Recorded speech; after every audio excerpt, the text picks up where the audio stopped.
Now, from the area's leader in live local news, this is WYLN News, the area's #1 source of live local news and information in Luzerne, Schuylkill, Carbon, and Columbia counties.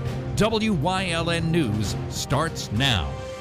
Good evening, and thank you for joining us on WYLN News. Here's a recap of our top stories from the week. And a dedicated volunteer in the local community. During his life, Palco dedicated many years to public service, serving on the Freeland Borough Council, the Freeland Northside Community Ambulance Association, and as the mayor of Freeland Borough. In honor of Palco, the flags on all borough properties have been lowered to half-mast. Tensions have run high in the Hazleton community in recent weeks following executive orders by President Donald Trump calling for the removal of illegal immigrants across the country. In an interview on Monday, Hazleton Mayor Jeff Cassatt said much of the fear in the community is the result of misconceptions. I really think a lot of this is more or less fear-mongering amongst people, where they're trying to divide the community in saying that they're coming in here and they're going to tear people apart. And if ICE comes in and they remove somebody, it's going to be somebody that deserves to be removed. They're only coming in here, to my knowledge, and looking for people that are serious, have committed serious crimes, are wanted for activity that's, we don't want in the city anyway, So, we welcome anyone that's coming in, any other outside agency that would come into this city and help us. If the state police come in and help us, if DEA comes in, if the FBI comes in, we want the safest city possible for its residents. Mayor Cassatt also clarified that to his knowledge, Immigrations and Customs Enforcement, or ICE, has yet to visit the city of Hazleton. We have not seen an actual arrest or raid in the city at this point. They have been cited in surrounding areas. We have been in contact with ICE, and they have inquired about several individuals that have been arrested in the past, but they have not been in the city. To my knowledge, they have not been in the city to make any arrests or this time. For those with questions regarding the situation, Cassatt said the best way to receive accurate information is to ask local officials. If anybody has any questions, they should come to the city hall, go to the police department, go to the fire department. In any situation, I would not take information that you find on Facebook or posters hanging on poles outside that we're here. But you should reach out to the people that might have the most knowledge in the situation. Everything is hearsay and rumors, and people like to take pictures off of one site and post it under ours. I saw a video this week. It was of Connecticut, and it was one of our local organizations that had that on there to make it give the appearance that ICE was in Hazleton doing all these things, and it wasn't. It was from another state, and it's just trying to, I think, incite people throughout the city. For additional information regarding President Trump's executive orders and actions, you can visit whitehouse.gov. Additional details have been released regarding an SUV found floating in the Susquehanna River on Sunday. According to officials, emergency crews were first dispatched to the scene at Canal Park in Plymouth Township around 1 p.m. for reports of a vehicle in the river. Upon further investigation, it was discovered that the vehicle was unoccupied. Crews also determined from snow on the vehicle that the SUV had been in the water since Saturday. According to investigators, it was later discovered that the vehicle had been stolen from a residence on Carlisle Street in Wilkes-Barre. The investigation remains ongoing. Stay tuned on WYLN News for updates. Lehigh Valley Health Network recently honored the recipients of the 2024 Patients of the Year Award. The Patient of the Year Award recognizes cardiac rehabilitation patients at the Health and Wellness Center in Hazleton that have shown great effort in achieving their cardiac goals and implementing lifestyle changes to improve their everyday life. The two patients recognized by the cardiac rehab staff this year were Judith Yurcho and Dr. Edward Polashensky. Yurcho said a big part of her cardiac rehab experience was the positive support from the staff. The people that are there, even if you were having a bad day or you didn't feel right, were so great in motivating you, picking you up, and say, this happens. We can, you can get through it. And it just, they pushed you a little bit, not to the point where, you felt like it was bad, but the point that you felt like, okay, I can actually do this. And like I said, they're wonderful there. They really are. Jessica Poloshenski received the award on her husband's behalf and spoke about how the program was beneficial to her husband. It was very much incentive because you're with other people, and there was a social aspect to it as well because he got to come out. He was at home then, he retired and at home, and so being able to get out and come and do exercises, having that morning was helpful not just for the exercise but also for the social interaction. And people that were under the same kinds of rehab, they shared their stories with each other and helped each other. Clinical exercise physiologist Corinne Stone said the two patients were chosen because of the example they set for the other patients. Basically, those two patients, they were actually considered role models to other patients in the group. Like, they really stepped in, kind of stepped up with the leaders of their class and encouraged patients to, be compliant with the program, to go through the program, make lifestyle modifications, which both of them have done, on their own. So they kind of passed their knowledge and their experiences to the other patients. The Health and Wellness Center is located at 50 Moisey Drive in Hazleton. Anyone interested in the cardiac rehab program can call the Health and Wellness Center at 570-501-6953.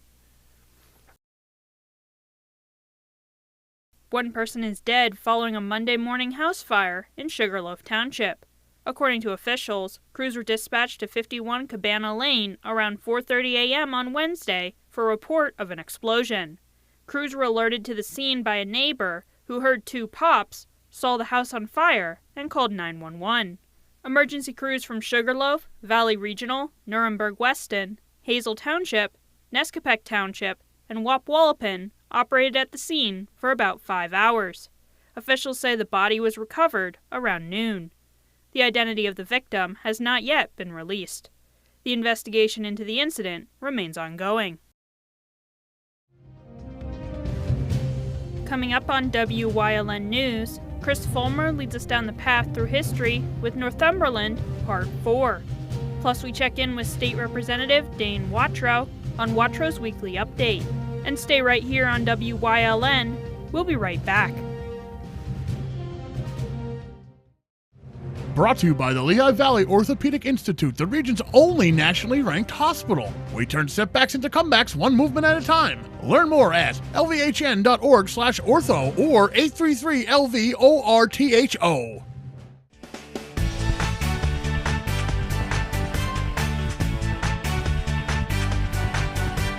Hi, my name is Lassie. I'm 4 years old. Tomorrow's weather will be rainy.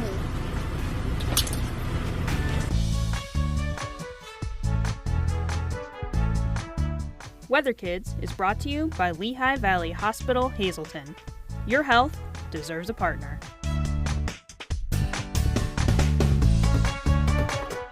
We want your child to be our WYLN Weather Kid. Your child can be our feature weather reporter of the day on WYLN News and WYLN social media posts just by using your smartphone or any video recording device. It's easy. All ages are welcome, from toddlers to teens. To find out how, go to the weather section of WYLNTV.com or look for our post about it on the WYLN News Facebook page. Submit your Weather Kid video today. You will love the feel-good feeling you get when you shop at Grand Central in Nescopec and Hazleton. You will enjoy a no-pressure professional sales staff, experienced delivery crew, service after the sale, and don't forget, everyday low prices. No matter what you're shopping for in your home, we have you covered with top brand names like Flex Steel, Lazy Boy, England, and Dillon Custom Rugs.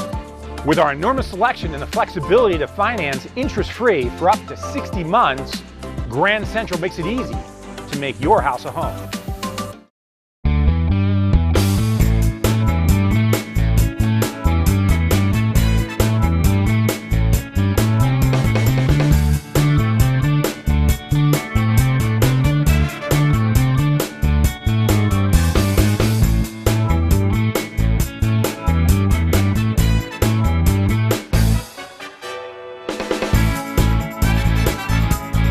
Third Base Luncheonette, still making memories after all these years. Come shoot at Whitetail Preserve, 118 Boulevard Road in Bloomsburg. Their skeet, trap, and sporting clay fields are professionally designed, and all stations are handicapped accessible. Whitetail Preserve has resident shooting instructors certified by the NRA in shotgun, rifle, pistol, home safety, and personal protection in the home.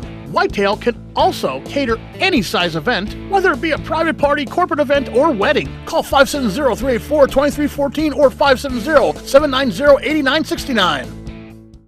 A Path Through History is sponsored by the Old Jail Museum, 128 West Broad Street in Jim Thorpe. Call 570-325-5259 or visit them online at theoldjailmuseum.com.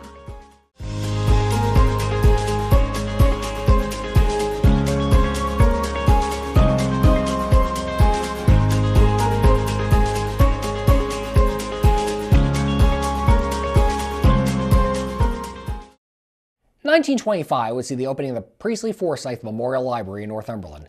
Originally built as a hotel in 1820, the building was purchased by Dr. Joseph Priestley, great-grandson of the famous chemist, in 1880. He would use it as his personal residence as well as his doctor's office. The building remains in use as a library today and is a crown jewel in the Northumberland Historic District downtown. Upon the outbreak of World War II, several Northumberland residents would end up making a notable mark on the conflict. One of these was Wyln Ent, who was born in Northumberland in 1900. Originally serving as an infantryman in World War I, Ent would graduate from West Point's Army Air Service in 1924. On May 28, 1930, Ent would find himself in a tough spot when he was serving as co-pilot of a balloon that launched from Pittsburgh's Bettis Field in the National Balloon Race. The balloon was struck by lightning over Youngstown, Ohio, and quickly caught on fire. Instead of jumping to safety, Ent chose to try and land the balloon and save the pilot, who unfortunately had been killed in the strike. He did bring the balloon down safely, and would be awarded the Distinguished Service Cross for his heroism. Ent would later be stationed in Lima, Peru from 1938 to 1942, where he would observe that country's border war with Ecuador at that time. By 1943, Ent would be named Commanding Officer of the 9th Air Force's 9th Bomber Command. In this capacity, he would lead Operation Tidal Wave, the bombing of the oil fields near Ploesti, Romania that had been a major source of fuel for the Nazi war machine. Despite his crew's best efforts, the raid largely failed and would become the costliest Allied air raid of the entire war. This did not damage General Ent's career, however, as he would then be named Commanding Officer of the 2nd Air Force at Colorado Springs. In September 1944, while serving there, they would be given the name of 3 possible men to train a crew to drop atomic bombs from a B-29 Superforce purchased by General Hap Arnold. Without hesitation, General Ent told his superior, "Paul Tibbets is the man to do it." And Tibbets would be given the role of lead pilot for the atomic program soon afterwards. Not long after making the decision, Ent was seriously injured in a plane crash at Fort Worth Army Airfield that left him paralyzed from the waist down. He retired from the service due to this disability in 1946 and studied for a career in law outside the military. His injuries from the crash proved too much for him, though, and he passed away from them on March 5, 1948. Wyln Ent would be cremated after his death, and his ashes were returned home to Northumberland, where they would be scattered over Riverview Cemetery. In the meantime, however, Paul Tibbets had continued his training to drop the atomic bomb in Japan. He knew he needed a good navigator for the assignment, and he had one person in mind. Theodore Van Kirk, born in Northumberland in 1921, was well familiar with Tibbets, having flown with him before. Tibbets had indeed saved Van Kirk's life in the air a few occasions. Dutch Van Kirk, as he was known, had applied to the Army Air Corps Aviation Cadet Program in October 1941 and graduated 6 months later. Van Kirk flew nearly 60 missions over Germany and Italy during the war as part of the 97th Bomb Group, usually as part of the initial wave of bombers in an attack. By late 1944, he had been brought back stateside as a navigation instructor at Wendover Field in Utah. It was then that Tibbets approached him and told him, "We're going to do something that I can't tell you about right now, but if it works, it will end or significantly shorten the war." For the next 8 months, Van Kirk trained for the atomic bombing mission, relentlessly studying maps of Japan, which he had previously never flown over before.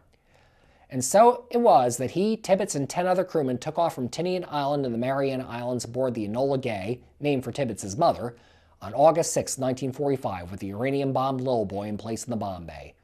From his seat directly behind Tibbets in the plane, Van Kirk charted the Enola Gay's path toward Hiroshima with a sextant trained in the stars and his maps. His navigation would prove efficient, as the plane was a mere 15 seconds behind schedule when, at 9:15 local time, Bombardier Tom Farabee released Little Boy out of the plane toward Hiroshima. It exploded 43 seconds later, all but destroying the city.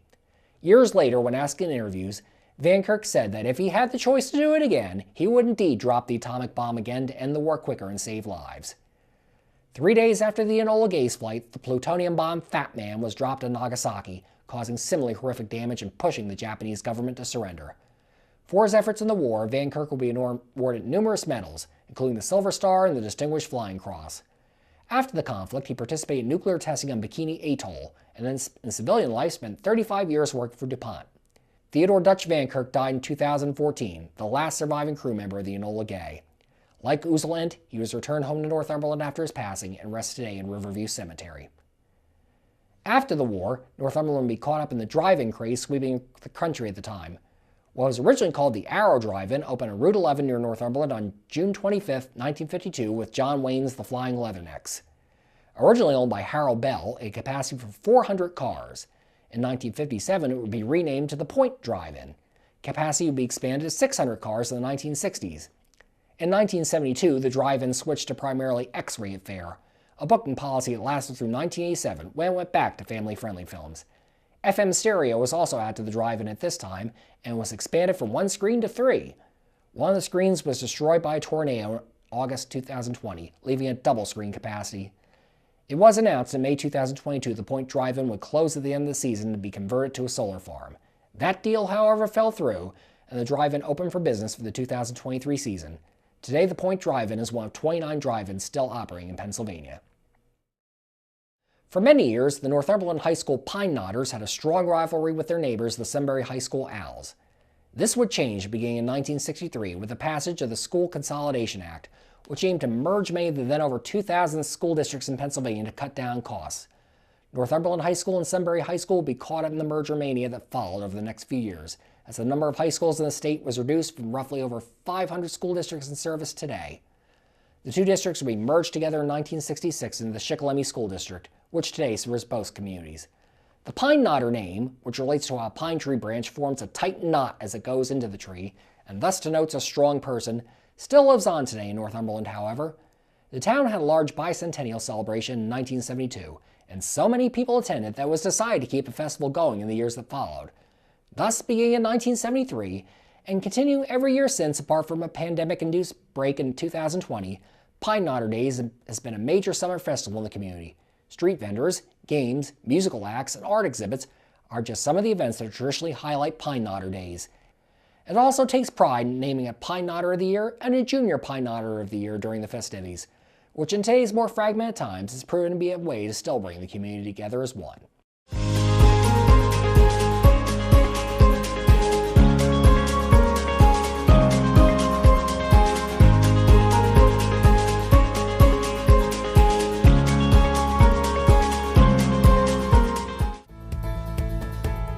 Welcome back to Feel Good Friday. I'm joined by Dr. John. Dr. John, how's it going? Good, Ryan. I mean, I am grateful every day to come to this office God gave me. And hopefully this is Aaron right before an Eagles Super Bowl. We're going to talk about Raynaud's disease because, you know, it's very common and people don't know that they have it. That's true. So often someone will come to me, they'll say, John, my hands are cold. They even turn white. They turn even blue if I'm out, you know, and scraping my car. And my feet are cold. And when I say, do you ever have Raynaud's syndrome? No, what's that? So I write it down and then they Google it to find out. So some people, for genetic purposes usually, Raynaud's is a lack of circulation in their hands and feet. My mom had it. We bought her socks for her hands and feet that had batteries to keep them extra warm. So my point is, any of you that have it, I don't know of any medication. We talked about a peppermint oil is supposed to help lubricate or circulation. But overall, Ryan, even you, if you're driving your vehicle, always have gloves on. Keep those circulation going, and attitude. No matter what we have, if it's Raynaud's, we have to make the best of it. So still thank God that you're alive, Ryan, that you're healthy. So cope as best as you can. Don't let the Raynaud's syndrome get you down. Yep, that's what you got to do. You got to believe in the best, and you know, it'll come out of it because that's what it always does. Positive attitude is the best. And I like to thank Dr. John for joining us on this Feel Good Friday, and we'll see you next time. Thank you.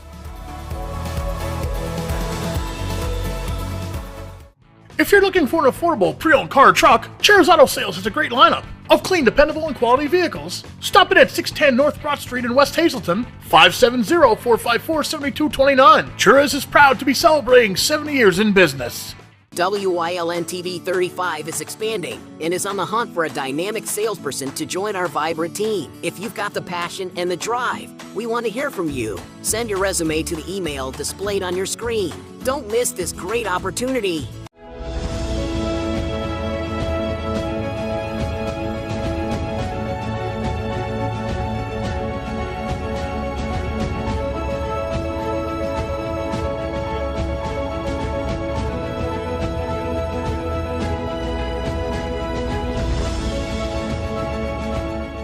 Welcome back to Watro's Weekly Update. I'm here as always with State Representative Dane Watro. Dane, how's it going? Very good. Thank you again for having me, and I appreciate you interviewing me this week. It's our second time. Absolutely. You wore me down. You got me on here again. So I know last week the governor proposed the state budget for the following year. If you want to tell us a little bit about that, your thoughts. So when the governor proposed this is strictly a proposal. We, as the state legislature, we set the budget. This is his proposed budget, and we all work together. That's why there's multiple branches of government with the Senate, the House, the governor, and then we have the court out there as well. So with that being said, it's a starting point, and that's good. We have a starting point. However, I'm a little concerned with the amount of money that's going to be spent. I think the governor really needs to take a stronger look at some of the line items that put us quite a few $1 billion over budget. We stay on track with that. By the end of next year, we're going to spend our surplus, and that's not good. We got to have some in reserve. Unfortunately, just last year we had that bridge collapse in Philadelphia, and we had money, thank God, to fix that quickly and get people back on the route that they need to take. So the governor's proposal spends billions of dollars we don't have to spend. So that's what I'm concerned about. Education's good always to have money there, but we also gotta look at our first responders. We gotta make sure that they're properly funded. Now I know last legislative session, the governor proposed a quite significant increase in their grant funding. But when it got to the table to really give them that money, it was retracted. So trying to figure out what the wants and needs of the governor really are right now, I don't know, because it's just everything's out there. So we're gonna have to really rifle through it. In this budget, he does have a good amount of money put on the side for those first responders, which I'm happy to see, and that's something I can get behind, because when we call 911, we want to make sure our loved ones or ourselves, we're going to have somebody there in a timely manner. And in today's world, it's unfortunate, but our young generation are just not actively involved in community, volunteer fire service, ambulance service, and things like that. So we got to make sure that they're properly funded as well. That's where I'm at with the budget. I'm a little bit disappointed with our veterans, the DMVA, their vans. There was no increase there to get our veterans to and from the VA appointments, which is funded here in the Commonwealth of Pennsylvania. So I was very disappointed to see that and very vocal about that. So hopefully moving forward within the next 12 months, when the governor has this other proposal, we'll go ahead and hopefully see an increase in that. So what are the next steps for this budget? You said this is a proposal, so. Yeah, that's a great question. So right now, within the next several weeks and months leading up to it, there's going to be a lot of departments coming in for hearings, and they're going to explain why they need this funding in their departments. And then it comes back to us and our leadership team, where we're going to determine how much money is spent and where we should spend it appropriately. It's tough times right now for people. Look at the cost of eggs. That's all we hear on the news anymore is eggs and meat and food. And it's disheartening when you go to the grocery store and you're hearing somebody talking, or even yourself being like, this is something I can't afford right now, you're putting it back. So this is something that we need to offer alleviate some type of pressure off of people in the Commonwealth, clear across the board, from starting with our seniors right on down to our younger generation, to put money back in their pocket. We need to do something and not spend this crazy amount of money that the governor just proposed, but I think we're going to do a good job. And we'll get this budget done, I'm sure, in a very timely manner. I hope, knock on wood, because people need some type of relief. And hopefully before that June 30th June deadline? 30th, yes, you're absolutely right. June 30th is our deadline. Sometimes it does spill over into July. Last year we did have it done just about on time.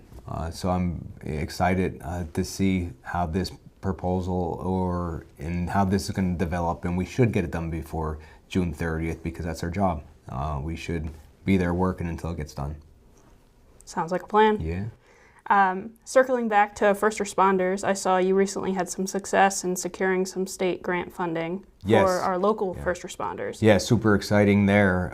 There's this grant program out there. If you apply for it, we go out, obviously advocate and help, but almost all of them in our district receive some type of funding within our communities that when they applied for it. So it's needed. They need it. My hometown, I go and they are hard workers, just like every volunteer fire company. You see potato cake sale, pierogi sales, hoagie sales, and that's how they fund their equipment and everything else. Your house goes up, they're able to respond because they're making those pierogies, flipping those potato cakes. So at some point, the state really needs to step in and say, hey, we're here for you. We're here to help as well. And hopefully that piece of that governor's budget is seen till the end. And that is the final budget come June 30th for those first responders. Yes, we got the press release. It was a long list. It was a very long list, an exciting list, because that's money going to good stuff and services we need, and people benefit from it here in our district. Our district, we have a lot of great people, a good volunteer base, but we got to just keep it going and let them know, hey, we're here for you to help as well and assist without putting state dollars into something that's not necessary. Absolutely. Yeah. Anything else that you wanted to bring up today? No, that's really about it. Just we need to get back to Harrisburg and get cracking on that budget and get it done by June 30th. I will be very disappointed if we can't get that done by the 30th for the people here in the Commonwealth. Good stuff. Yeah. Well, that's going to do it for another segment of Watro's Weekly Update. We'll see you next time.